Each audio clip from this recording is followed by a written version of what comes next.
Hi, I'm Atienza Decleodt. And I'm Rina Ledesma, Villalon. And we are from batch 95. I've been an educator for about 22 years. I was a teacher, a director for academics, and the former principal of AC, Basic Education. Okay, and I have been an educator for 25 years. So this batch is my first batch of students. I've been a teacher, I've been a team leader, I've been academic assistant, and I am now director for senior high school. So we're here to talk about 10 things every young girl should learn. So Kara, start us off. Okay. In today's world, there's so much social media, there's so much information, and in the last few years, there's artificial intelligence too. And there are so many messages that come at you from every direction. So the first thing we think you need to learn is think critically about everything you see, hear, watch. Think about who's saying it, why are they saying it, what's their perspective.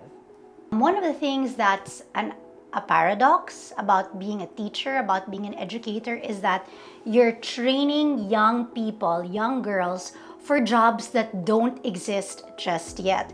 So what's the other thing that we think young girls should learn? They have to learn how to learn. They have to be lifelong learners. There's going to be today, the new skill is how to use AI. And in 2 to 5 years, there's going to be some other skill you're going to need to learn. We can't predict what that skill is going to be, but certainly, I think if you know how to learn, you will thrive in the 21st century. And related to that, one of the most powerful words you can know is the word yet. And that's in line with the growth mindset that you might know about. So the power of yet tells you that if you don't know something now, it's okay. If you can't do something now and you're struggling with it, it's okay, because if you work hard enough and you invest time and energy and you believe in yourself, you can learn it. So the word yet can transform an I can't statement into I can't do this yet, which makes it empowering instead of disempowering. In relation to that, I think we all have to accept and be very comfortable with the fact that we are going to fail. What is important is that we adjust the way that we look at failure. I like what, when we talk about design thinking, they talk about failing forward. And that's an important thing to do. We have to be able to say, okay, I lost this time, I tripped this time, but I'm not going to lose the lesson, or I'm going to find a better way to navigate this route. So we pair that with I'm not there yet, because on the road to learning, we're going to trip and fall and fail. And I think instead of thinking that failure is the end of the world, actually, it's not. It's the beginning of something. And it's actually really good for your brain. Making mistakes is what rewires your brain. So I think we have to embrace and see the value of these mistakes and to look at us like, to look at it as, oh, it's actually an opportunity to grow, to get better at something. Next on our list is we have to know how to work with others. The way that the world is now is that we collaborate all the time. You will collaborate face to face. You're going to collaborate online. The amazing thing is that I know even this video is a fruit of collaboration all around the world. And I think what helps us is knowing how. It's not just a matter of maybe you look back at high school and you're thinking group work, right? And very often you didn't know how to work with each other well. So some of the skills we need to learn is, okay, how can I include your idea, right? What can you do if this is our vision? So that's an important thing. And I think it's also a matter of having a philosophy that what we want to do is to coexist and to embrace others' ideas, and also to empower them, to give them a path for them to develop their abilities. So working with others is one thing we have to learn. Right. And to do that, we have to be kind to them. Sometimes we think so much about being kind to others, which is crucial, especially with the words we use, but it's equally important that we remember to be kind to ourselves. And I think that in my years of teaching, I could see how some students are just so harsh on themselves. So I would ask students, or I would ask kids, how are you talking to yourself?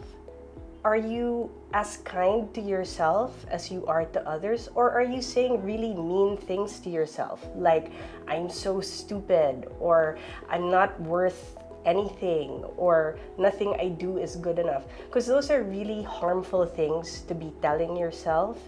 And sometimes you don't even think about it, but your self-talk might be really damaging to you. So don't forget to be kind to others, but remember that it's really hard to do that unless you're kind to yourself too.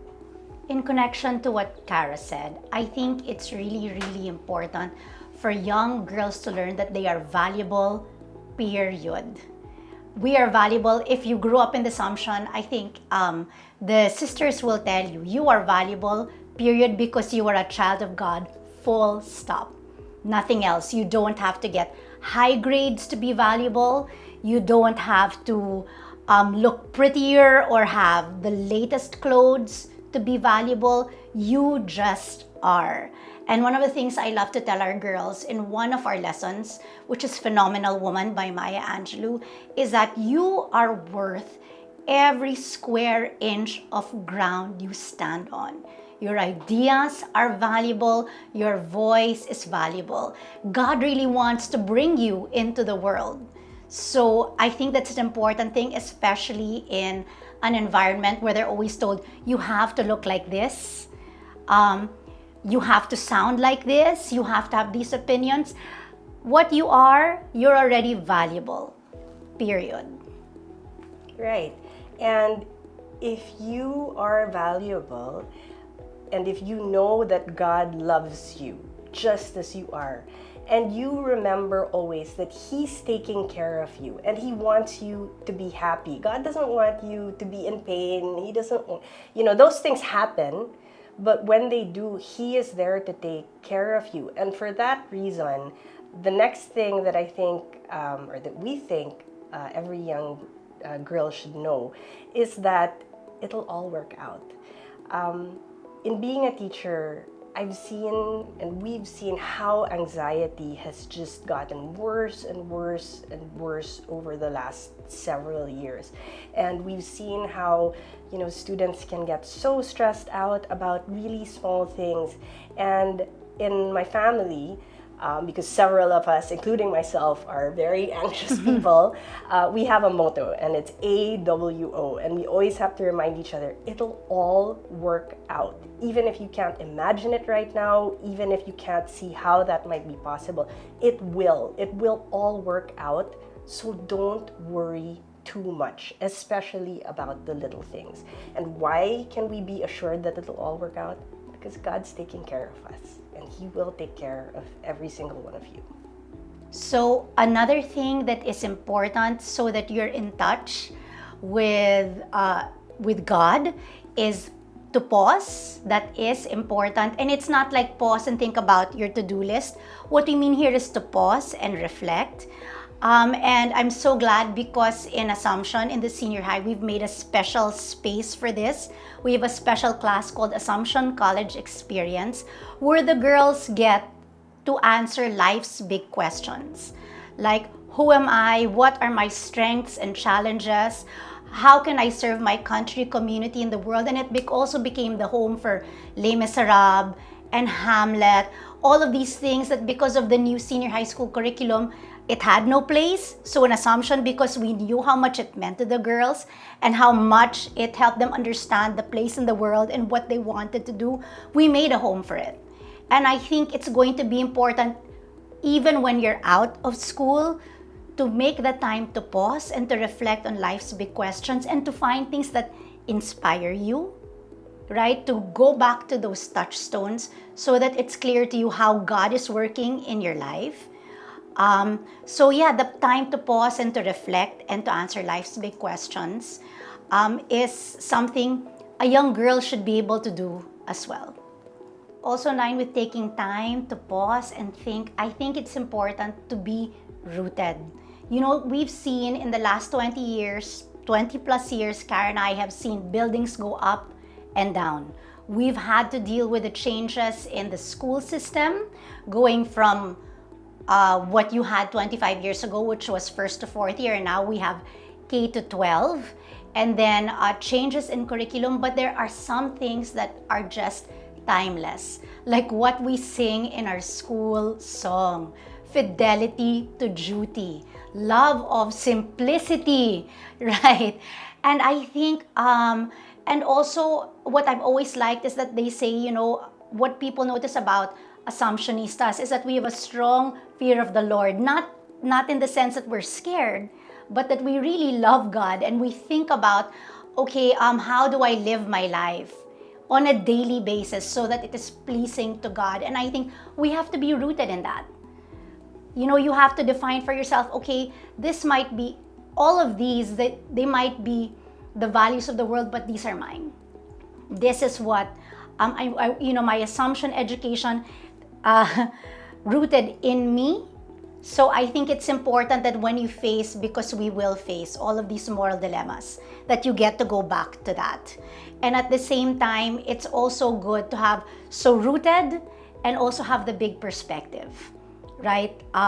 To know that all of this, everything that was given to you in the Assumption was for a reality that is bigger than you, right? That's what Marie Eugenie says when she talks about extension of God's kingdom, or bringing your stone to make a more humane world. You were given this valuable education, not just for yourself, but so that the world really becomes a heaven on earth, so to speak. And in relation to that, to end, the 10th thing that we talked about is Saint Marie Eugenie said, be all that Jesus wants you to be.